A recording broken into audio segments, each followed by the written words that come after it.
ஆண்டவராக இயேசு கிறிஸ்துவின் நாமத்தினாலே இந்த புதன்கிழமை உங்களை சந்திப்பதில் ரொம்ப சந்தோஷமாக இருங்க. மறுபடியும் உங்களுக்கு சொல்கிறேன், சந்தோஷமாக இருப்பதான் நம்முடைய பலன். கர்த்தருக்குள் மகிழ்ச்சியாக இருப்பதே நம்முடைய பலன். இந்த வாரம் என்ன பார்க்க போகிறோம் அப்படின்னா, கடினமான சூழ்நிலை மாட்டிக்கொண்ட நம்மை விடுவிக்கும்படிக்கு ஆண்டவர் செய்ய போகிற காரியம், நம்மை கொண்டு செய்ய விரும்புகிற காரியம். நேற்றைய தினம் நம்ம பார்த்தோம், நம்முடைய சூழ்நிலை எங்கே ஸ்ட்ரக்கப் ஆயிருக்கும்னு ஆண்டவர் காண்பீங்க, மறைக்காதீங்க. என்ன இருந்தாலும் பரவாயில்ல, அது பாவமாக இருக்கலாம், என்ன நிலைமையாக இருந்தாலும் ஆண்டவருக்கு ஓப்பன் ஹார்ட்டடாக காட்டுங்க, ஆண்டவர் அற்புதம் செய்வார். இன்றைக்கி என்ன பார்க்க போகிறோம் அப்படின்னா, அதே 11வது அதிகாரத்தில் ஆண்டவர் அங்கே நம்ம வாசிக்கிறோம். 35வது வசனத்தில் இயேசு கண்ணீர் விட்டார். 36வது வசனம் அப்படியே சொல்லுங்க, அப்பொழுது யூதர்கள் இதோ இவர் அவனை எவ்வளவாய் சிநேகித்தார் என்றார்கள். இப்போது நம்முடைய லைஃப்பில் நம்ம விடுவிக்கப்படணும் அப்படின்னா ஆண்டவர் செய்கிற காரியம் என்ன அப்படின்னா, அவருடைய நேசம், his love is gonna set you free.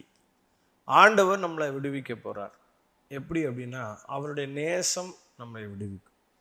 லாசருவை இப்போ விடுவிப்பதற்கு நிறைய காரணங்கள் இருக்கலாம், நிறைய ரீசன்ஸ் இருந்திருக்கலாம், நிறைய ஸ்பிரிச்சுவல் ரீசன்ஸ், நிறைய சயின்டிஃபிக் ரீசன்ஸ், அவருடைய தீர்க்க தரிசனம் நிறைவேறுகிற காரியங்கள், இப்படி நிறைய காரியம், அவருடைய அதிகாரத்தை காட்டுவதற்காக, இப்படி நிறைய காரியங்கள் ஒரு பக்கம் இருந்தாலும், அங்கே 34 நம்ம அழகாக வாசிக்கிறோம், இயேசு கண்ணீர் 35 நம்ம அழகாக வாசிக்கிறோம், இயேசு கண்ணீர் விட்டார். அதை பார்த்து யூதர்கள் சொல்கிறாங்க, அவனை லாசருவை அவர் எவ்வளவா நேசித்திருந்தா அவருடைய மரணம் அவரை பாதித்திருக்கும் அப்படின்னு சொல்லி நம்ம வாசிக்கிறோம்.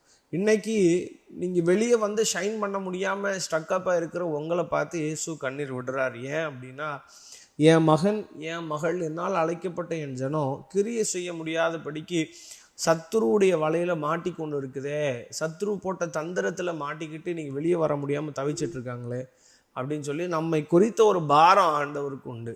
அதுக்காகத்தான் 2000 வருஷத்துக்கு முன்னாடி நமக்காக சிலுவையில் மனிதனாய் பிறந்து மனிதனாய் வாழ்ந்து தெய்வீகத்துடைய உச்சக்கட்ட நிலைமையிலேயே இருந்து அவர் மனிதனாயும் வாழ்ந்தார், தெய்வமாயும் வாழ்ந்து ஊழியம் செய்து நமக்காக, நாம் செய்த பாவங்களுக்காக, நாம் அடிக்கப்பட வேண்டிய இடத்துல இல்லையா, அதான் வேதத்தில் வாசிக்கிறோம், ஆக்கினை அவர் மேலே வந்துருச்சு. அதாவது நாம் அடிக்கப்பட வேண்டிய இடம், நாம் சிலுவை சுமக்க வேண்டிய சூழ்நிலை, நம்முடைய பாவங்களுக்காக, நம்முடைய சாபங்களுக்காக சிலுவையிலேருந்து நம்மளை விடுதலை ஆக்கிட்டார். நம்முடைய வாழ்க்கையில் தெய்வ பிள்ளைங்க, நீங்கள் எந்த சூழ்நிலை ஸ்ட்ரக்கப்பாக இருந்தாலும் பரவாயில்ல, எந்த சூழ்நிலை இன்றைக்கி உங்களை கட்டி போட்டிருந்தாலும் பரவாயில்ல, அது சாபமாக இருக்கலாம், இல்லை அது மற்றவர்களுடைய பொறாமையாக இருக்கலாம், இல்லை உங்களுடைய வாழ்க்கையில் சத்ரு கொண்டு வந்த தந்திரங்களாக இருக்கலாம், உங்களுடைய பாவங்களாக இருக்கலாம். கட்டப்பட்டு இருக்கிறீங்களா, வெளியே வர முடியாமல் மாட்டிக்கிட்டு இருக்கிறீங்களா, இன்றைக்கி இந்த இயேசுவின் அன்பு உங்களை விடுவிக்கும்படி இன்றைக்கி உங்களுடைய வீடை தேடி, உங்களுடைய இருதயத்தை தேடி வந்திருக்கு. பைபிளில் வசனம் இப்படி அழகாய் சொல்லுது, இதோ நான் வாசற்படி நின்று கதவை தட்டுகிறேன், ஒருவன் என் சத்தத்தை கேட்டு கதவை திறந்தால் நான் உள்ளே பிரவேசித்து அவனோடு கூட போஜனம் பண்ணுவேன் ஆண்டவர் சொல்கிறேன். அப்போது நீங்கள் உள்ளே பூட்டிக்கிட்டு இருக்கிறனும் அவசியம் கிடையாது. உங்களை தேடி இந்த அன்பு தேடி உள்ளே வந்துடும். சீஷர்கள் பயந்து போய் இயேசு மரிச்சிட்டார், இனிமேல் நாங்களும் கொல்லப்படுவோம், எங்களையும் கொன்றுவாங்கன்னு பயந்துக்கிட்டு ஒரு அறைக்குள்ளே பூட்டிக்கிட்டாங்க. ஆனால் அவர்களை தேடி வந்த அந்த அன்பு இருக்குது பார்த்தீங்களா, பூட்டப்பட்ட கதவோடு அப்படியே ஸ்ட்ரக்கப் பண்ணி நிற்கல, உள்ளே தேடி வந்துட்டார். அதனால் இன்றைக்கி நீங்கள் பூட்டிக்கிட்டு எல்லா சூழ்நிலையும் யாரும் எனக்கு ஆறுதல் தர வேண்டாம், யாரும் என்னை விடுவிக்க வேண்டாம், யாரும் எனக்கு சப்போர்ட்டாக இருக்க வேண்டாம், நானே பார்த்துக்கிறேன்னு சொல்லி ஸ்ட்ரக்கப் ஆகி உங்களையே நீங்கள் அடைத்து கொண்டு இருக்கிறீங்க பார்த்தீங்களா, இன்றைக்கி உங்களை தேடி உங்களுடைய இருதய கதவுக்குள்ளே ஒருத்தர் வந்துட்டார்.